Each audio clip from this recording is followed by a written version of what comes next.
Hey, beautiful people, it's that time again, Testimony Tuesday. And today we got my friend, my girl on here. I'm gonna let her introduce herself and then we're gonna get this thing rolling.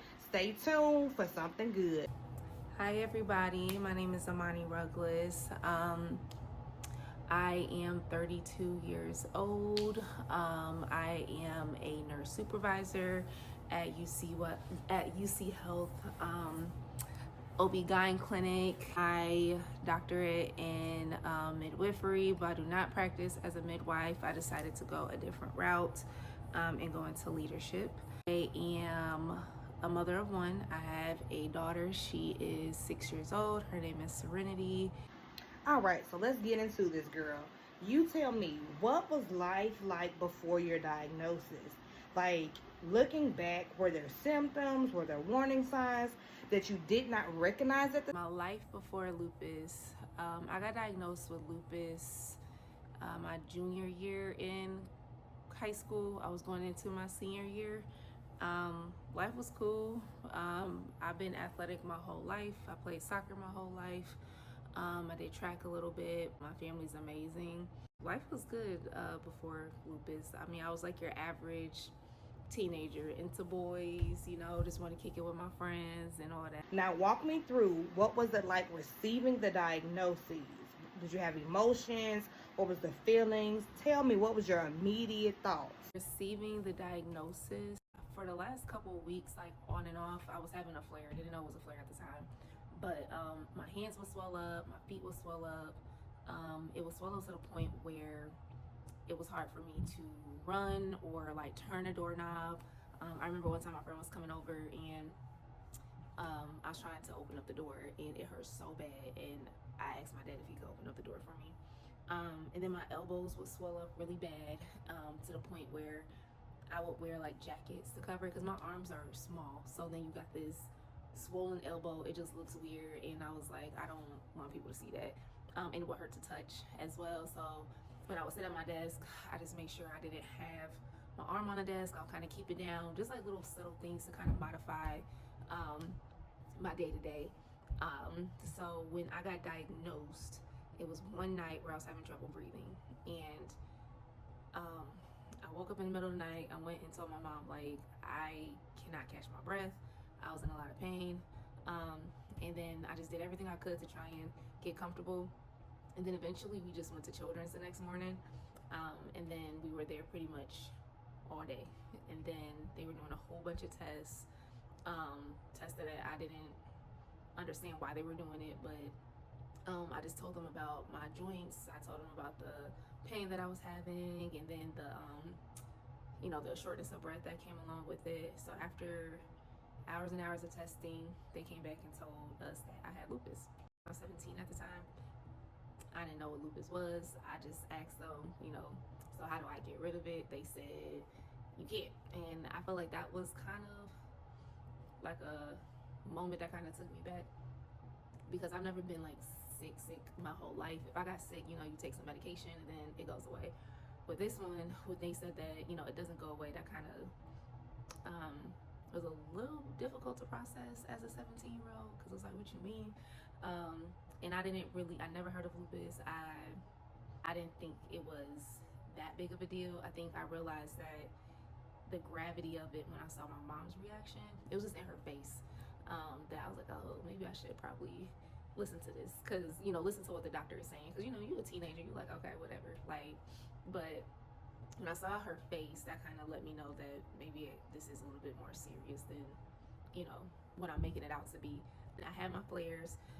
Playing sports was a little bit different, as far as getting my body used to new diagnosis.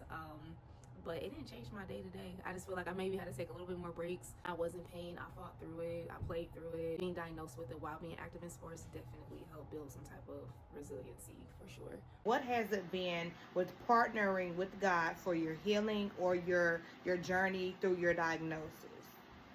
It did make me, more appreciative. Oh, this could have been real bad, or I could have had it way worse, but I don't. I was thankful in that sense, and I feel like I've always been like that, which is what helps me get through the tough days that I do have, because it could be worse. You know, I could have kidney failure, I could have like all these different things, but I don't. So even through the bad days, I still thank him, because I'm like, if this is what you're giving me, I take it, because I know it could be 10 times.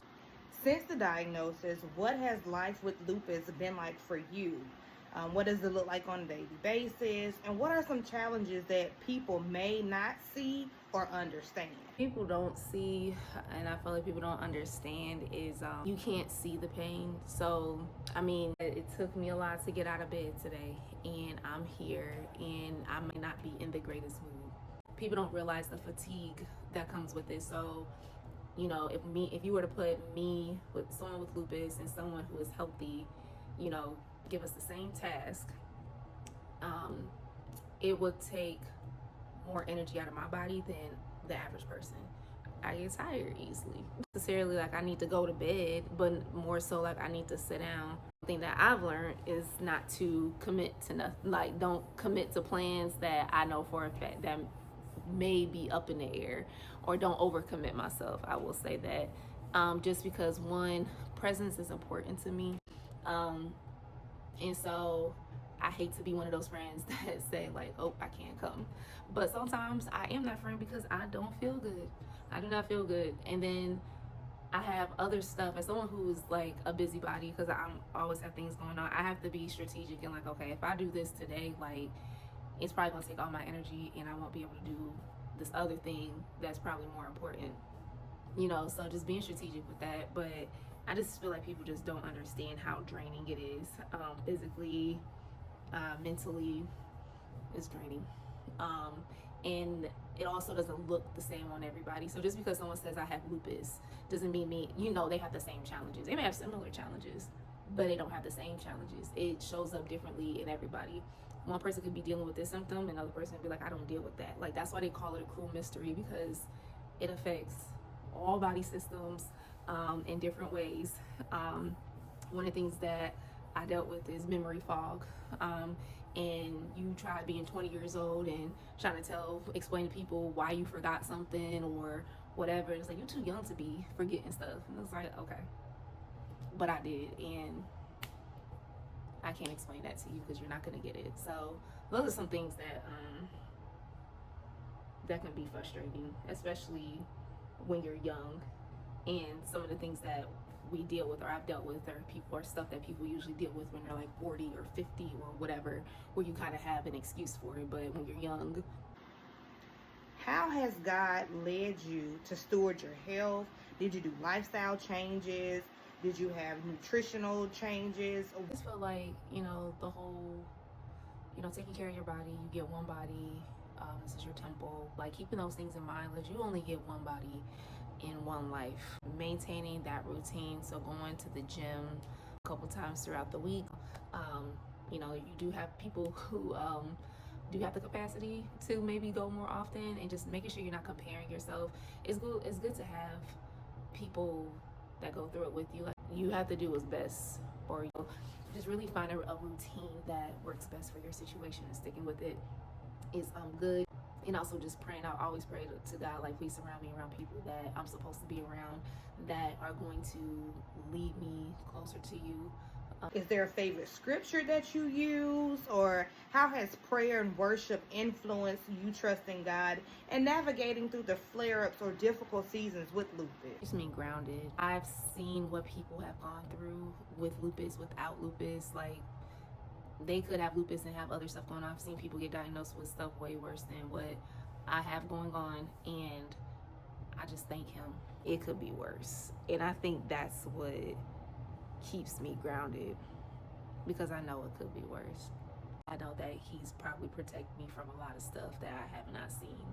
Diagnoses that maybe almost got diagnosed, but they didn't catch it. I don't know. I just know that it could always be worse. I just know that I'm able to still do the things that I want to do.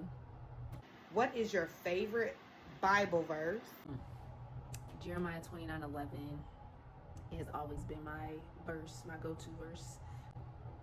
Even though I don't understand the plans, and it can be very frustrating, because I'm like, what are we doing? I know that it's for the greater good. I know that it's for a reason. I may not see it right now, but I'll see it eventually. Allows me not to question the path that I'm on, and it just keeps me encouraged. Like, at the end of the day, I know he got me, and I know that, you know, he's not putting me through this for no reason. So, you know, God has pivoted me so many times in so many different directions, to the point where I'm like, you know what, I'm giving it to you. Whatever's in your plan is what's in your plan, and it's not for me to understand. Maybe not right at this moment, but I will eventually. Why did he give me lupus? I don't know. I remember that question kind of came to my mind, like, dang, why? Like, why can't I just be like a regular teenager? You know, I do know it's for me to help encourage other people that are going through it. You know, I wouldn't say that mentally I'm the strongest, but I know I'm pretty strong mentally. And I know that I'm a force to be reckoned with, for sure. I don't fall, I don't crumble easily. So I would see why the devil would try to, you know, throw that in my plan. But also, you know, I didn't think I was going to become a nurse. If you would have asked me in high school, what do I want to be? Nurse was not on there. But having a chronic condition allows me to connect with patients, and allows me to give a whole nother level of empathy that I don't think anybody else could give if you don't have a chronic condition. There's just a level of understanding when you have someone that's in the bed that is dependent upon you to make sure that they're okay in their time of need. So I think there was a reason why I got it, because, you know, maybe if I didn't have it, I wouldn't be able to be the nurse or care provider that I became today. Because I will tell you, a chronic condition does make you want to advocate for people who cannot advocate for themselves. Can you give an encouraging words to others, someone that may be dealing with this or experiencing the symptoms? That whatever storm you're going through, all storms have to end. So it doesn't, we may not know how long the storm is, but all storms come to an end and everything will be okay. He would never give you anything that you can't handle. So just continue to fight, and just know that, you know, it could, even though it may seem like this is the worst day of my life, it couldn't get any worse than this. It probably can. It probably can. So just be thankful for the card that you've been dealt, and just trust that, you know, he's gonna see you through like he always does. And also, in Paris actually is the one that taught me this, that, you know, what you're going through is not for you, it's for other people. So just keep that in mind, like, you know, that you will be able to encourage someone and get them through the storm that you're going through, because you get it. You know, so The final word of encouragement for the community. you need to live your life while you can, while you're mobile, while you can, you know, get up out of bed, and while you can, you know, I know it might sound silly, but like walk up the steps or something like that, because that's how debilitating lupus can be. All right, y'all, there you have it, from someone who has been dealing with the flares of lupus. That is so good. Use her testimony and what she spoke about as a way to get through whatever you may be experiencing. It may not necessarily be lupus, but think about the things that she said. We'll see y'all next Testimony Tuesdays. Remember, it is the first Tuesday of every month. I'll see you. Follow, like, share, engage. We have community that we're building here. I love y'all.